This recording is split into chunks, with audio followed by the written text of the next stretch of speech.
ರಾಜ್ಯದಲ್ಲಿ auto LPG ದರ ಏರಿಕೆಯ ಆಕ್ರೋಶ ಇನ್ನೂ ನಿಂತಿಲ್ಲ. ಕಲಬುರಗಿಯಲ್ಲಿ ಆಟೋ ಚಾಲಕರಿಂದ ಮೆಗಾ ಪ್ರೊಟೆಸ್ಟ್ ನಡೀತಾ ಇದೆ. ನಗರದಲ್ಲಿರುವ 14 ಎಲ್ಪಿಜಿ ಬಂಕ್ಗಳು ಬಂದ್ ಆಗಿದೆ. ರಾಜ್ಯದಲ್ಲಿ ಎಲ್ಪಿಜಿ ಆಕ್ರೋಶ ಇನ್ನೂ ನಿಂತಿಲ್ಲ. ಕಲಬುರಗಿಯಲ್ಲಿ ಆಟೋ ಚಾಲಕರಿಂದ ಪ್ರತಿಭಟನೆ. ನಗರದಲ್ಲಿರುವ 14 ಎಲ್ಪಿಜಿ ಬಂಕ್ಗಳು ಸಂಪೂರ್ಣ ಬಂದ್.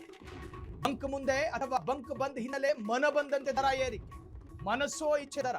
ಆಟೋ ಗ್ಯಾಸ್ ದರ 55ರಿಂದ ಏಕಾಏಕಿ 110 ರೂಗೆ ಏರಿಕೆ. ದರ ಏರಿಕೆ ಖಂಡಿಸಿ ಕಲಬುರಗಿಯಲ್ಲಿ ಮೆಗಾ ಪ್ರೊಟೆಸ್ಟ್. ಜಿಲ್ಲಾಧಿಕಾರಿ ಕಚೇರಿ ಮುಂಭಾಗ ಆಕ್ರೋಶ. ಅನಿವಾರ್ಯವನ್ನು ಬಂಡವಾಳ ಮಾಡ್ಕೋಬಾರ್ದು. ಈಗ ಹಂಗೆ ಆಗ್ತಾ ಇರೋದು. ಕಲಬುರಗಿಯಲ್ಲಿ ಆಟೋ ಚಾಲಕರ ಪ್ರೊಟೆಸ್ಟ್. ಆ ದೃಶ್ಯವನ್ನು ಗಮನಿಸ್ತಾ ಇದ್ದೀರಿ. ಅನಿವಾರ್ಯ ಅನ್ನುವ ಕಾರಣಕ್ಕೋಸ್ಕರ ಬಾಯಿಗೆ ಬಂದ ದರವನ್ನ ಹೇಳಿದ್ರೆ ಅದನ್ನ ಕೊಡ್ಲೇಬೇಕಾದ ಅನಿವಾರ್ಯತೆಯಲ್ಲಿ ಆಟೋ ಚಾಲಕರು ಅನ್ನೋ ಕಾರಣಕ್ಕೋಸ್ಕರ ಸತ್ತಿರೋ ಶವದ ಮೇಲೆ ಇನ್ನೆಷ್ಟು ಬಾರಿ ಚೂ ಇರಿತೀರಿ?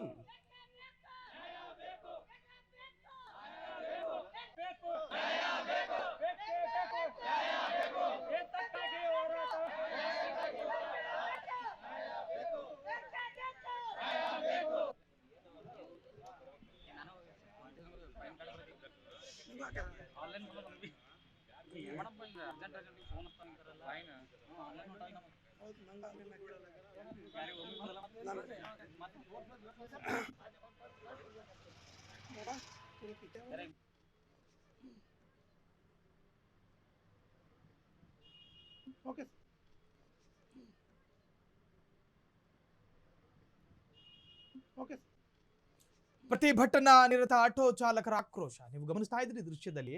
ಅವರಿಗೂ ಬೇಕಾಗಿರೋದೇನು? ಪುಕ್ಸಟ್ಟೆ ಗ್ಯಾಸ್ ಅಲ್ಲ, ನಾವು ದುಡ್ಡು ಕೊಡ್ತೀವಿ ಗ್ಯಾಸ್ ಕೊಡಿ, ಆದ್ರೆ ನ್ಯಾಯಯುತವಾದಂತಹ ದರವನ್ನ ನೀವು ಮೆನ್ಷನ್ ಮಾಡಿ. ಆದ್ರೆ ಮನವದ ಹಾಗೆ ನಮ್ಮ ಅನಿವಾರ್ಯತೆಯನ್ನು ಯಾಕೆ ಬಂಡವಾಳ ಮಾಡ್ಕೊತೀರಿ? ನಮ್ಮ ಅನಿವಾರ್ಯತೆಯನ್ನ ಯಾಕೆ ನೀವು ಬಂಡವಾಳ ಮಾಡ್ಕೋತೀರಿ? ನಮಗೆ ನ್ಯಾಯಸಮ್ಮತವಾದಂತಹ ದರ ಹೇಳಿ ನಾವು ಕೊಡ್ತೀವಿ. ಸ್ವಾಭಿಮಾನದಿಂದ ಬದುಕೊಂಡು ಜೀವನ ಮಾಡ್ತಾ ಇದ್ದೀವಿ. ಕಷ್ಟಪಟ್ಟು ಆಟೋ ಓಡಿಸ್ಕೊಂಡು ಜೀವನ ಮಾಡ್ತಾ ಇದ್ದೀವಿ. ನಾವೇನು ಕಳ್ಳತನ ಮಾಡ್ತೀವಲ್ಲ?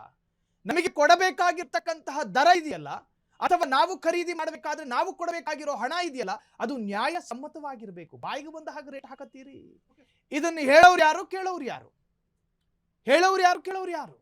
ಮನ ಬಂದ ಹಾಗೆ ದರ ನಿರ್ಧಾರ ಮಾಡೋದಕ್ಕೆ ನೀವು ಯಾರು? Who are you?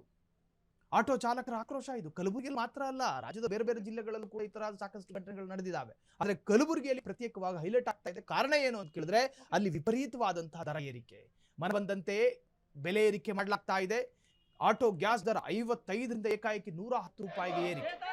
ದರ ಏರಿಕೆ ಖಂಡಿಸಿ ಕಲಬುರಗಿಯಲ್ಲಿ ಭಾರಿ ಪ್ರತಿಭಟನೆ. ಜಿಲ್ಲಾಧಿಕಾರಿ ಕಚೇರಿಯ ಮುಂಭಾಗ ಕಲಬುರಗಿ ಆಟೋ ಚಾಲಕರ ಆಕ್ರೋಶ ವಿಸ್ಫೋಟಗೊಂಡಿದೆ.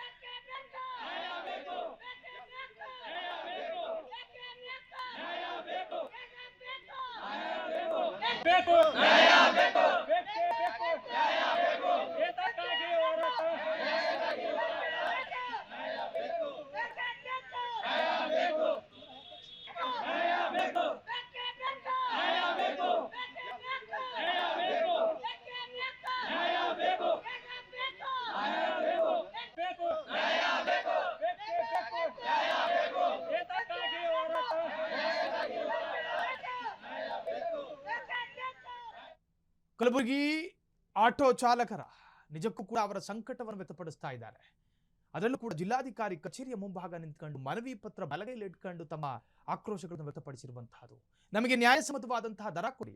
ಗ್ಯಾಸ್ ಸ್ಟೇಷನ್ ಮುಂಭಾಗ 2-3 ಕಿಲೋಮೀಟರ್ ಗಟ್ಟಲೆ ಪಾಳಿ ನಿಂತ್ಕೊಂಡು ನಾವು ಗ್ಯಾಸ್ ಕಲೆಕ್ಟ್ ಮಾಡ್ತಾ ಇದೀವಿ, ನಮಗೆ ಸಿಗ್ತಾ ಇಲ್ಲ. ಮಧ್ಯಾಹ್ನ 2 ಗಂಟೆಗೆ ಒಬ್ಬ ಆಟೋ ಚಾಲಕ ಗ್ಯಾಸ್ ಸ್ಟೇಷನ್ ಮುಂಭಾಗ ನಿಂತ್ಕೊಂಡ್ರೆ ರಾತ್ರಿ 9 ಗಂಟೆಗೆ ಬರೀ 500 ರೂಪಾಯಿದು ಗ್ಯಾಸ್ ಸಿಗ್ತಾ ಇರೋ ಪರಿಸ್ಥಿತಿ. ಇದು ಯಾವುದೋ ದೂರದ ಜಂಗಲ್ ರಾಜ್ಯದ ಕಥೆಯಲ್ಲ, ನಮ್ಮದೇ ಹಸಿ ಸಂಸ್ಕೃತಿ ಬದುಕಿರುವಂತಹ ಕರ್ನಾಟಕದ ಕಥೆ. ಅದರಲ್ಲೂ ಕೂಡ ಕರ್ನಾಟಕದ ಕಿವಿಯಂತಿರೋ ಕಲಬುರಗಿಯ ಕಥೆ ಇದು. ಇದ್ರ ಬಗ್ಗೆ ಯಾರು ಗಮನ ಹರಿಸಬೇಕು, ಯಾರು ಮಧ್ಯಪ್ರವೇಶ ಮಾಡಬೇಕು? ಸರ್ಕಾರ ಯೋಚನೆ ಮಾಡಬೇಕು.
ಒಂದು ಕಡೆ ರಾಜ್ಯದಲ್ಲಿ ಯುದ್ಧದ ಆತಂಕ ಇನ್ನೂ ಮುಗಿದಿಲ್ಲ.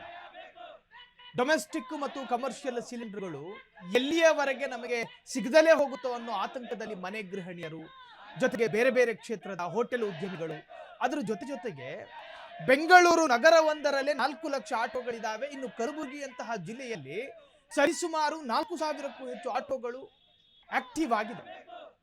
ಕೇವಲ ಬರೀ 4,000 ಆಟೋಗಳಿದೆ ಅಂತಲ್ಲ, ಅದಕ್ಕಿಂತ ಹೆಚ್ಚಿನದಿದೆ. ಆದ್ರೆ ಗ್ಯಾಸ್ ಸಂಕಷ್ಟಕ್ಕೆ ಬಲಿಯಾದ ಆಟೋಗಳು, ಸಂತ್ರಸ್ತ ಆಟೋಗಳು ಹೇಳ್ತಾ ಇರೋ ಆ ಅಷ್ಟು ಚಾಲಕರ ಬದುಕೇನಾಗಬೇಕು, ಅವರ ಹೆಂಡತಿ ಮಕ್ಕಳ ಕಥೆ ಏನು? ಈಗಾಗಲೇ ಸ್ಕೂಲ್ ಪ್ರಾರಂಭ ಆಗುತ್ತೆ, ಪರೀಕ್ಷೆ ನಡೀತಾ ಇದೆ. ಸ್ಕೂಲ್ ಫೀಸ್ ಕಟ್ಟೋದು ಹೇಗೆ? ದಿನಂಪ್ರತಿ 3 ಹೊತ್ತು ತಿನ್ನುತ್ತಿದ್ದ ನಮ್ಮ ಬದುಕು ಈಗ ಬೀದಿಗೆ ಬಂದಿದೆ ಅನ್ನೋ ಆಟೋ ಚಾಲಕರ ಆಕ್ರೋಶದ ಕಣ್ಣೀರನ್ನ ಒರೆಸುವವರು ಯಾರು?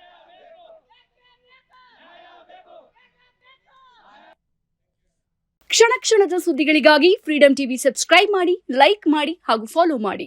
ಹೊಸ ಸುದ್ದಿಗಳ ನೋಟಿಫಿಕೇಶನ್ಗಾಗಿ ಬೆಲ್ ಐಕಾನ್ ಮೇಲೆ ಕ್ಲಿಕ್ ಮಾಡಿ.